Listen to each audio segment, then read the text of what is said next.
The United States explored a wide range of substances during the Cold War, some not to kill the enemy, but to control the human mind itself.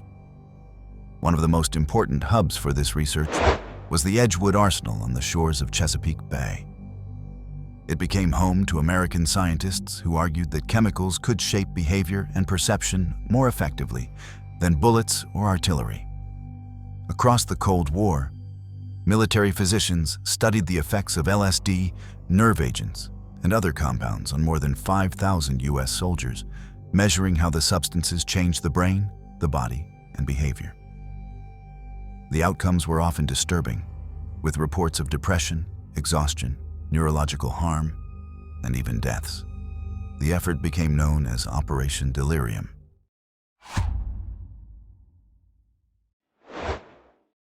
The trials eventually ended, but after America's withdrawal from Vietnam, planners began looking toward a different kind of battlefield.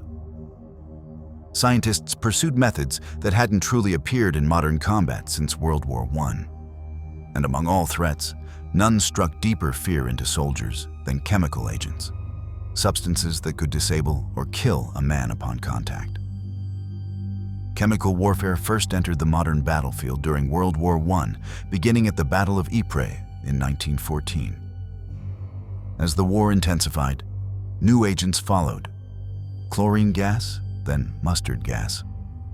Edgewood Arsenal in Maryland was built as a direct response to what Europe had unleashed. The U.S. Army launched a specialized program there, and Army doctors began exposing soldiers inside gas chambers to record the human reaction. When World War II began, every major military invested heavily in poison gas research. President Franklin D. Roosevelt acted after reports spread that the Third Reich was developing chemical agents far deadlier than mustard or chlorine. In 1941, he appointed pharmacologist Alfred Richards to coordinate wartime medical research, including tests involving soldiers. In a letter to the Army, Richards wrote that blister agents created a major obstacle. Human skin was so anatomically different from lab animals that animal testing was, by itself, inadequate. So most wartime testing took place at Edgewood. Even then, many volunteers were misled about what the trials truly involved and were not warned about possible long-term effects. When the war ended, the Chemical Corps and Medical Division issued commendations to the test subjects for accepting the risk of injury in order to protect the armed forces. After the conflict, German and Japanese specialists who had worked on chemical programs were transferred to the United States to help expand America's own capabilities. The Soviets pursued similar recruiting. In 1949, Edgewood's director, Wilson Green, wrote a report titled Psychochemical Warfare, a new concept of war. It proposed new substances that could produce nerve agent-like effects without necessarily being lethal. As reported by Rafi Khachaturian in The New Yorker, Green argued that recorded history showed wars escalating toward greater death, misery, and property destruction. He believed psychochemical methods could defeat an enemy without mass killing or widespread damage. The Army's chemical warfare leadership was drawn to the idea. Green listed the symptoms he believed could be valuable in tactical and strategic operations: seizures, dizziness, fear, panic, hysteria, hallucinations, migraines, delirium, extreme depression, hopelessness, loss of initiative to do even simple tasks, and suicidal mania. After gaining approval to recruit participants, the Experimental Medical Research Volunteer Program, what became known as Operation Delirium, was launched.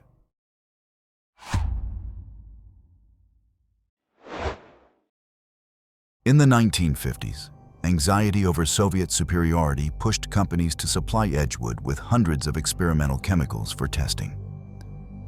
Captain James Ketchum, a young psychiatrist, became one of the program's central figures after arriving in 1960. In his memoir, Ketchum described dark corridors and sealed rooms where drugged soldiers were observed. Signs on the walls reportedly warned, "What you see here "When you leave here, leave it here."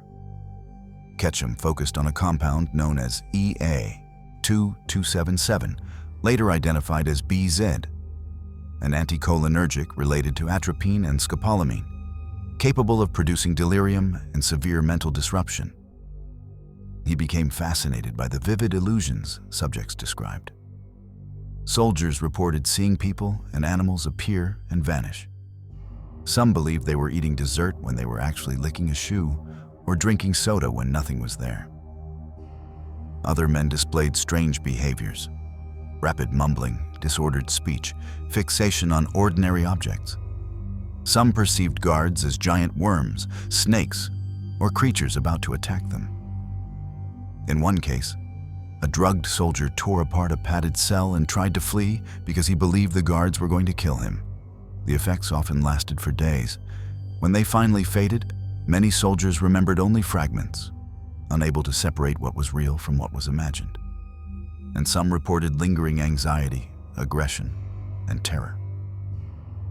One man later recalled an overwhelming urge to smoke and said that when he imagined it, a lit cigarette seemed to appear in his hand, and he believed he could actually smoke it. Other tests involved LSD, sometimes administered without the soldier's knowledge. In the New Yorker account, one former participant said he was told to place his head into a culvert-like device while a mist was sprayed into his face.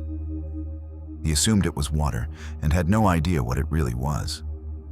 He was then asked to do basic math, but failed because he believed his pencil had turned to rubber. Another soldier fell into a deep depression. During interviews with doctors, he said he felt his life wasn't worth anything anymore, and that he wanted to go back home, to his unit in Massachusetts.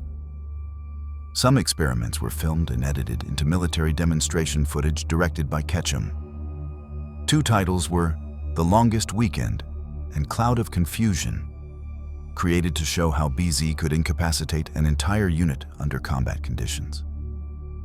These films supported a larger effort, Operation DORK, intended to convince military leadership that chemical incapacitation had strategic value during the Cold War.